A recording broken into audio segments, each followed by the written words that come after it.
2026-27 ಆಯವ್ಯಯನ್ನು ಸನ್ಮಾನ್ಯ ಸಿದ್ದರಾಮಯ್ಯನವರು ಮಂಡಿಸಿದ್ದಾರೆ.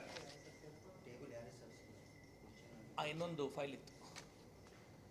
ಅವರು ಮಂಡನೆ ಮಾಡಿರುವಂಥ ಬಜೆಟ್ನೊಳಗೆ ಒಂದು ರೀತಿ ಒಟ್ಟು ಪ್ರಕ್ರಿಯೆಯನ್ನು ಗಮನಿಸಿದಾಗ ಇದೊಂದು ಮರೀಚಿಕೆ ಬಜೆಟ್ ಅಂತ ಹೇಳಿದ್ರೆ ತಪ್ಪಾಗಲಿಕ್ಕಿಲ್ಲ.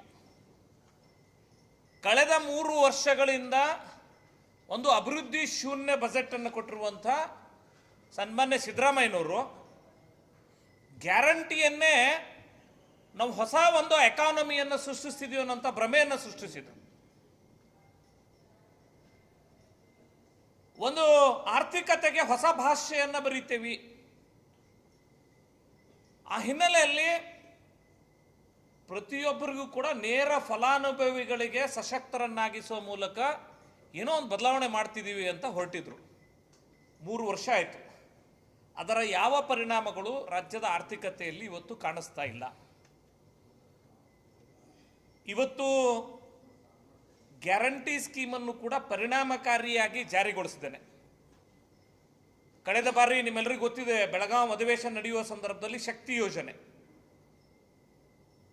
2-3 ತಿಂಗಳು ಹೋಗಿ ಕೊಡಬೇಕಾಗಿರೋದನ್ನು ಲೆಕ್ಕದಲ್ಲಿ ತಪ್ಪಾಗಿ ತೋರಿಸಿ 5,000 ಕೋಟಿಗೂ ಹೆಚ್ಚು ಹಣ ಏನಾಯಿತು ಅನ್ನೋದ್ರ ಬಗ್ಗೆ ಇವತ್ತಿಗೂ ಲೆಕ್ಕಕ್ಕೆ ಸಿಕ್ಕಿಲ್ಲ.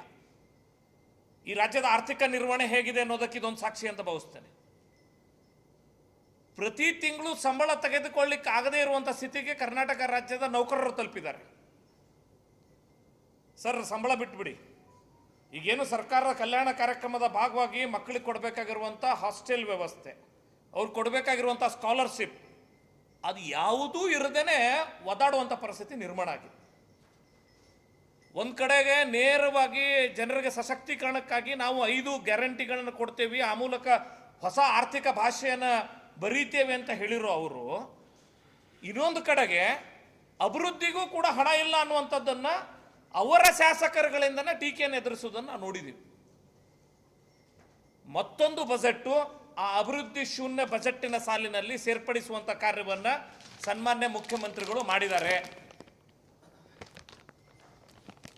ನನಗೆ ಗೊತ್ತಿಲ್ಲ ಕಾಂಗ್ರೆಸ್ಸಿನ ಶಾಸಕರ ಈ ಒಂದು ರಿಯಾಕ್ಷನ್ ಏನು ಅಂತ ನನಗೆ ಅಂದಾಜಿಲ್ಲ.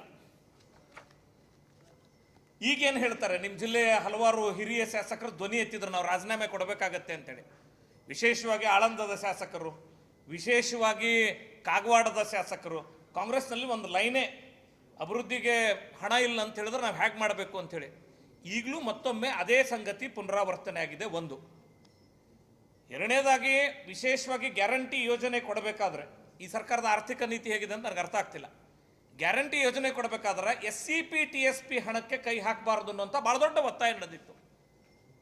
ಸರ್, ಹಿಂದೆಂದೂ ಕಾಣದೇ ಇರುವಷ್ಟು SC ST ಜನಾಂಗಕ್ಕೆ ಸೇರಿದ ಎಲ್ಲ ಸಂಘಟನೆಯವರು ಆಕ್ಷೇಪ ವ್ಯಕ್ತಪಡಿಸಿದ್ರು, ನಮ್ಮ ಹಣವನ್ನು ಡೈವರ್ಟ್ ಮಾಡಬೇಡಿ.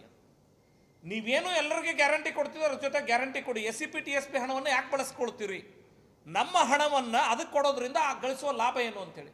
ಸರ್, ಯೋಚನೆ ಮಾಡಿರಿ. ಒಂದು ಕಡೆ ಅವರು ಘೋಷಣೆ ಮಾಡಿರುವಂಥ ಸಮಾಜ ಕಲ್ಯಾಣ ಇಲಾಖೆಗೆ ಘೋಷಣೆ ಮಾಡಿರುವಂಥ ಹಾಸ್ಟೆಲ್ಗಳ ಸಂಗತಿ 7,500 ಜನ ಮಕ್ಕಳಿಗೆ ಮಾತ್ರ ಅವಕಾಶ ಮಾಡಿಕೊಡುವಷ್ಟು.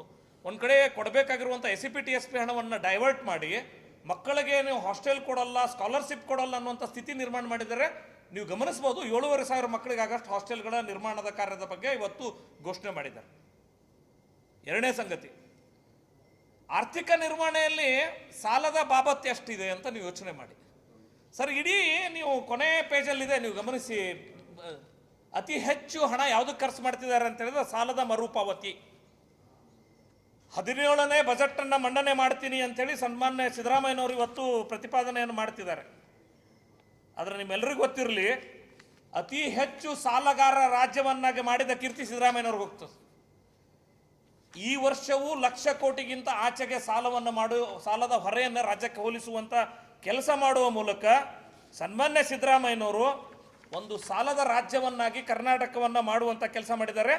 ಈ ಬಾರಿ ಸಾಲ ಮರುಪಾವತಿ 20%. ಸರ್, ನೀವು ನೋಡಿ, ಸಮಾಜ ಕಲ್ಯಾಣಕ್ಕೆ ಕೊಟ್ಟಿರುವಂಥ ಹಣ 15%, ಇತರ ಸಾಮಾನ್ಯ ಸೇವೆಗಳು 18%, ಆರ್ಥಿಕ ಸೇವೆಗಳು 14%, ಕೃಷಿ ನೀರಾವರಿ ಗ್ರಾಮೀಣಾಭಿವೃದ್ಧಿ ಅಷ್ಟು ಸೇರಿದ್ರು 13%. ಅತಿ ದೊಡ್ಡ ಬಾಬತ್ ಯಾವುದಕ್ಕೆ ಹೋಗ್ತಾ ಇದೆ? 20% ರೀಪೇಮೆಂಟ್ ಆಫ್ ಲೋನ್. ಇಷ್ಟಾದರೂ ಮತ್ತೆ ಲಕ್ಷ ಕೋಟಿಗೂ ಹೆಚ್ಚಿನ ಸಾಲ ಮಾಡುವಂಥ ಕೆಲಸ ಮಾಡ್ತಾರೆ ಅಂತ ಹೇಳಿದ್ರೆ ನೀವು ಯೋಚನೆ ಮಾಡಿ. ಎಲ್ಲೋ ಒಂದು ಕಡೆ ಈ ಸರ್ಕಾರ ಹಾದಿ ತಪ್ಪಿರುವ ಸರ್ಕಾರ ಅನ್ನುವಂಥ ಮಾತನ್ನು ಭಾಳ ಸ್ಪಷ್ಟವಾಗಿ ಹೇಳ್ತೇನೆ. ಸರ್, ಅವರು ಕೊನೆ ಪೇಜಲ್ಲಿ ಹೇಳ್ಕೊಳ್ತಾರೆ, ನಾನು ಆರ್ಥಿಕ ಶಿಸ್ತನ್ನು ಪಾಲನೆ ಮಾಡಿದ್ದೀನಿ, ಅಂತ ಅವ್ರು ಹೇಳ್ಕೊಂಡಿದ್ದಾರೆ.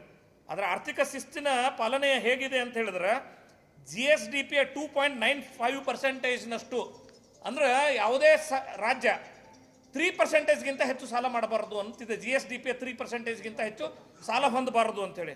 ನೋಡ್ರಿ, ಅವರು ಈ ಬಾರಿಯ ಒಟ್ಟು ಈ ಎಲ್ಲ ಸಂಗತಿ 2.95, 26 ಆರ್ಥಿಕ ಹೊಣೆಗಾರಿಕೆ 8,24,389 ಕೋಟಿಗಳು. ಸರ್, ಅರ್ಥ ಮಾಡ್ಕೊಳ್ರಿ, ಈ ರಾಜ್ಯದ ಸಾಲ ಸನ್ಮಾನ್ಯ ಸಿದ್ದರಾಮಯ್ಯನವರ ಸಾಧನೆ 8,24,389 ಕೋಟಿಗೆ ತೊಗೊಂಡು.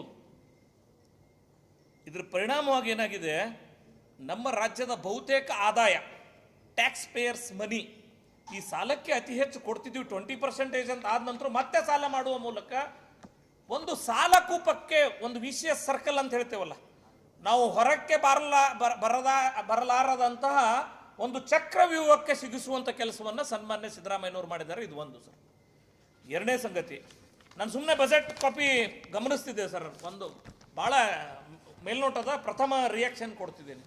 ಸರ್, ಈ ಬಾರಿ KKRDB ಕೊಟ್ಟಿರೋದಷ್ಟು 5,000 ಕೋಟಿ. ನಿಮ್ಗೆ ಆಶ್ಚರ್ಯ ಆಗ್ತದೆ ಈ ಬಜೆಟನ್ನು ನೋಡಿದಾಗ.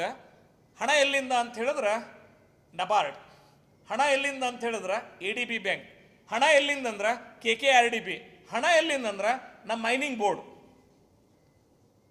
ಇಡೀ ಕಲ್ಯಾಣ ಕರ್ನಾಟಕ ಉದ್ಧಾರ ಮಾಡ್ತೇವೆ ನಾವೇನೋ ಭಯಂಕರ ಅನ್ನುವಂಥ ಭ್ರಮೆಯನ್ನು ಒಂದು ಸೃಷ್ಟಿ ಮಾಡಿ 371 ಜೆ ಬಗ್ಗೆ ಬಂದಾಗ ನಾವೇ ಅದಕ್ಕೇನೋ ಭಾಳ ಮಾಡಿದೀವಿ ಅಂತ ಹೇಳ್ಕೊಳ್ಳುವ ಇವರು.